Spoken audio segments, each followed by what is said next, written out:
Hello, my fellow villager lovers. We're back. Series 4, Villager Build. I had to just watch Series 3 because I didn't know where we were, but man, oh man, there's been some changes.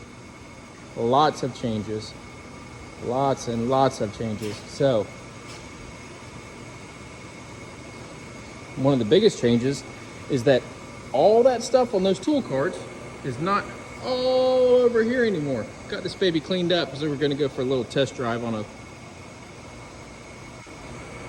swirly chair. So, man, some changes. Wow. Motor wasn't in it before. It is now. At stock height. It's off the ground. It is still at stock height in the 5 kW. Clears. So tail light harness. I went with the No-Kins light kit on this, so I had to run all this. Here's the wires. The main wires tucked in here. Signal wires from the speed sensor from the 5 kW motor coming up. There's the back. Big batteries. These things sit right in here where the original batteries go. And what's pretty cool is that they have threaded bosses in them, ready to accept your hardware. So all I had to do is mark the hole, drill it, put a bolt in it, they're secure. I think I could drive this cart upside down. Run all my wires underneath. There's 2 more batteries. Had to build a frame system for them. It's just some aluminum angle I had around my shop and some aluminum plate I had laying around. Ran my wires up through here, trying to contain them so nothing moves. Didn't want anything to move here. Here's our distribution block with everything going on here. There's a lot. Another edge guard going through a hole. Same thing here going forward. Big batteries, 4 of them. Come up front here. I plated this thing. This is another plate I just had around the shop. It already had these holes cut in it, but it actually worked out good for running your wires through. I want a little bit of lay down area underneath the driver's seat. I could flip the driver's seat up, put a small, cooler or diaper bag for the kids or whatever I need, but I don't even know if this goes here. Yeah, I think it does go here, but we utilized it a little different. Got my solenoid controller up front, quite a bit of ways away from the motor. You know what that entails? Extending everything. No matter what you buy for a golf cart, it's not made for a villager. So let me go underneath. I'll show you a little bit. Tow run switch. Still cleaning this up a little bit, but DC to DC inverter. Wires all kind of tucked back here is my forward reverse switch. Pretty clean install. We have the on-the-fly controller. We have 12-volt USB that came with the No-Kins light kit. We have turn signals, horn, high beams, low beams, fog lights, hazards, cool stuff there. That kit, I cannot say enough about that kit. It is so cool. And I turned the lights on today and they are crazy looking. Very, very cool looking. The fog lights, the turn signals, the colors, everything's great. Got that Allied SOC meter, which I have not played with, but I do think it's sitting at 80 volts right now.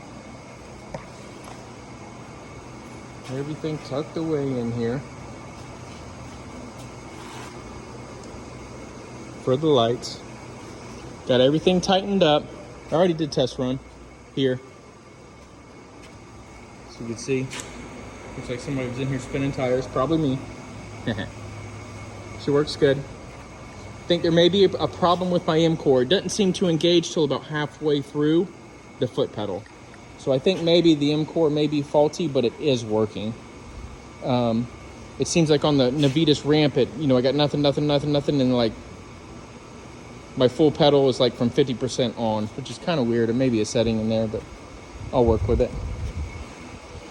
So I've got a lot of work into this thing, extending harnesses. I laid out the light kit harness. 4 wires going to each tail light. I had to extend that underneath. Sensor wires for the motor, had to extend those as well. Did everything I could in layout and not extending it. Had to extend it. So I'll see if I can speed this part of the video up for you.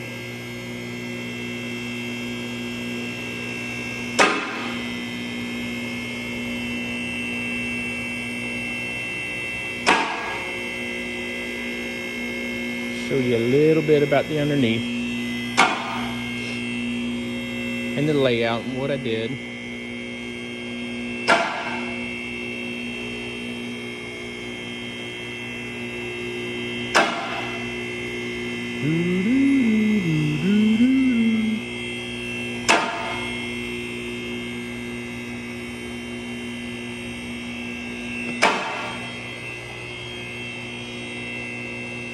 I don't know if you see that good, but 79.6 volts.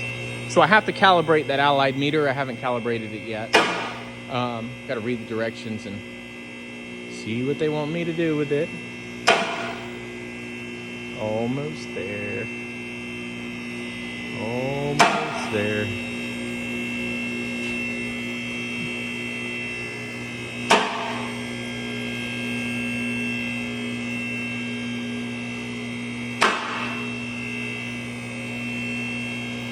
And we can walk. All right. So, what I did. What's cool about a Villager is it has 4 frame rails. 1, 2, 3, 4. Typical cart, 2-seater, has 2. Villager has 4. Also has extra cross members going across. So this thing is crazy rigid. Crazy rigid. So that's why I didn't mind cutting all these 2-inch holes in it. Right here, right here, right here. Coming all the way up. That's that half moon radius you saw from up top. So I ran these wires in between these 2 frame rails to protect them. Okay? Cut these holes in these cross member and ran all my wires through them. I don't know. Oh, forgot a zip tie. Got to cut it. I don't know if you can tell, but there's a piece of rubber around it. Kind of like an edge guard. In between, I drilled 2 holes, ran a zip tie. So harness is nice and solid, locked into there. Those blue and yellow wires were the sensor wires that I extended. Like I said, everything's secure. I think I can go run and jump and bounce and do anything I want, and everything's secure. So over here is the light harness for the back. Kind of the same thing, rubber hose around the hole so it can do anything it wants. Zip tie here, drilled 2 holes, ran a zip tie through the frame to kind of lock it down. Zip tie around the harness itself. So everything here, I think, is what we would call useful. Okay, it's serviceable. It'll we can bounce around, no issues. Lots of life in it. Lots of life in it. So, lots going on here. We've got the M-core. We've got the brake switch. This is a breakout. This is a brake switch timer. So once the switch is activated, in case you lock it, it only stays on for 30 seconds and it'll shut everything off. More harnesses, same thing. I drilled 2 holes, zip tied all this harness along the frame here, and then ran it up. Try to keep it inside of these frame rails here. Zip tied here, zip tied here. I did that to secure it. So the point was just to kind of conceal everything so you couldn't see it. Nice and clean. Can't see anything. and it's secure.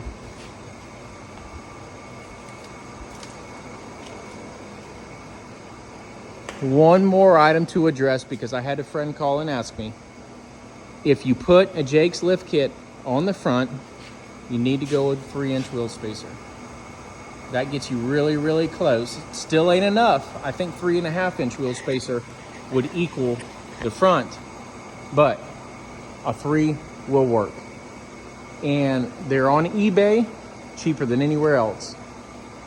I think you're gonna pay $170 to $190 at golf cart shops. On eBay, I think I paid $75 for them. And they come with the lug nuts, which is super cool, American made. Had caps on top of the lugs. Everything was protected and packed nicely. Came out of California, arrived here in like 2 days. I even think they overnighted it. So thank you to those guys out there. I don't know your name, don't know who they were, but great product. Series 3, I needed bushings. And here they are. Got new bushings everywhere. I think this was just an Amazon purchase with those bushings. Show you a little bit of the framework underneath for the big batteries. There's the bottom of the big batteries there.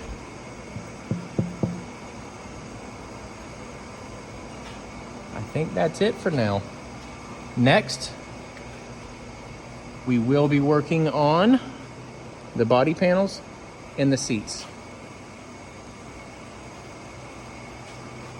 Stay tuned. Give me a like. See you next time.